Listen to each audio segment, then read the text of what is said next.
हमने जाना था कि किस प्रकार से बेस कैंडल और एक्सक्लूसिव कैंडल की हम लोग पहचान करते हैं। आज हम लोग जानने वाले हैं कि आखिर एक्सक्लूसिव कैंडल है, कोई इतना बड़ा एक्सक्लूसिव कैंडल है, कोई इतना छोटा है, कोई इससे भी छोटा है। क्योंकि फॉर्मूला आप लोगों को मैंने बताया था कि जिस भी कैंडल में 50% से ज़्यादा बॉडी पार्ट होगी उसको एक्सक्लूसिव कैंडल कहेंगे, और जिस कैंडल में 50% से कम बॉडी पार्ट होगी उसको हम लोग बेस कैंडल कहेंगे। तो ये आप देख रहे हैं, ये बेस कैंडल है, चूँकि इसमें बॉडी मुश्किल से 10% है, और ये कैंडल ये दोनों ही एक्सक्लूसिव कैंडल है। लेकिन एक एक्सक्लूसिव कैंडल इतनी बड़ी है, दूसरी एक्सक्लूसिव कैंडल इतनी छोटी है। ये भी एक एक्सक्लूसिव कैंडल है लेकिन ये बहुत ही छोटी है ना। तो आप देखें, फिर ये भी एक्सक्लूसिव कैंडल है, छोटी है, ये भी एक्सक्लूसिव कैंडल है, छोटी है पहले वाले की तुलना में, है ना। ये एक्सक्लूसिव कैंडल थोड़ी बड़ी है लेकिन इसकी तुलना में सब छोटी है। तो आखिर ऐसा क्यों? एक्सक्लूसिव कैंडल में भी कई प्रकार कैसे होते हैं, तो इसका मतलब हम लोग जानेंगे कुछ एग्जाम्पल से। एग्जाम्पल की ये सबसे छोटा एक्सक्लूसिव कैंडल हम लेके चलते हैं इसको।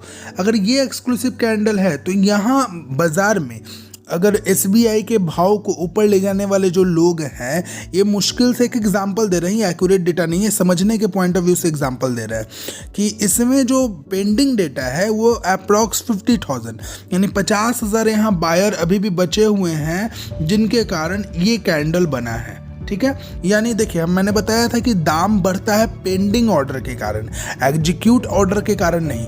पेंडिंग ऑर्डर वो ऑर्डर होता है जहां मतलब लोगों की संख्या ज़्यादा है लेने को लेकर, लेकिन सब लोगों को वो चीज़ मिल नहीं पा रहा है, कुछ लोग रह जा रहे हैं। तो जो कुछ लोग रह जा रहे हैं वो उसके डिमांड को बढ़ाते चले जाते हैं, जिसके कारण से उसका दाम बढ़ता चला जाता है। तो यहाँ पे कहीं ना कहीं पेंडिंग ऑर्डर 50,000 होगा तब जाकर ये कैंडल इस तरह की बनी है। अगर इस कैंडल की बात करें तो लगभग 1 लाख ऑर्डर पेंडिंग होगा तब ऐसी कैंडल बनी है, और इस कैंडल की बात करें तो लगभग 1.5 लाख से ज़्यादा ऑर्डर होगा, इसलिए ऐसी कैंडल बनी है। इसका मतलब कि एक्सक्लूसिव कैंडल जितनी ज़्यादा बड़ी होगी उतना ही ज़्यादा पेंडिंग ऑर्डर उसके पीछे काम कर रहा होगा, और एक्सक्लूसिव कैंडल जितनी ज़्यादा छोटी होगी उसके पीछे ठीक उतना ही पेंडिंग ऑर्डर काम कर रहा होगा। ठीक है, अब बेस कैंडल में भी छोटा बड़ा होता है, बिल्कुल होता है। छोटा बड़ा का मतलब क्या? ये मतलब ये कैंडल है बेस, ठीक है। तो इसमें क्या है कि फाइट हुई है ना, जो मान लिए कि 1 लाख के तकरीबन हुई है, 1 लाख में फाइट हुआ है, उसी में ऊपर नीचे 1 लाख बायर थे, 50,000 बायर 50,000 सेलर, उसी में फाइट होता रह गया। अब इस छोटी सी की बात करें, एकदम छोटी सी बेस कैंडल है, इसका मतलब क्या है, यहाँ पे 25,000 बायर होंगे, इसलिए आपस में ही फाइट होता रह गया। ये छोटी छोटी जो बेस कैंडल ये क्या बता रही है, यहाँ बायर बहुत कम थे और लड़ाई बहुत कम हुआ। फिर इस तरह का जो बड़ा बेस कैंडल उसमें क्या है कि लड़ाई बहुत ज़्यादा हुआ है, बायर और सेलर दोनों ही अच्छे मात्रा में थे।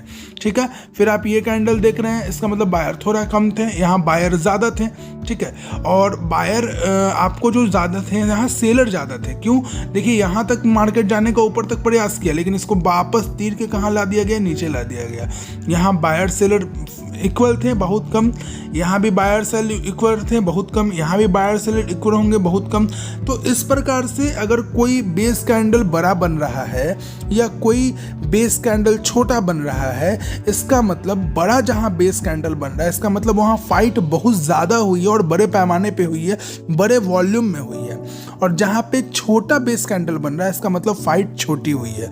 ठीक उसी प्रकार जहाँ पे बड़ा एक्सक्लूसिव कैंडल बन रहा है इसका मतलब वहाँ पर काफ़ी ज़्यादा पेंडिंग ऑर्डर थे, और जैसे जैसे उस कैंडल की साइज छोटी होती जाएगी, लेकिन वो जो कैंडल है वो एक्सक्लूसिव ही दिखने में लगेगा, तो वैसे वैसे आपको समझना चाहिए कि पेंडिंग ऑर्डर वहाँ पे धीरे धीरे कम रहा है।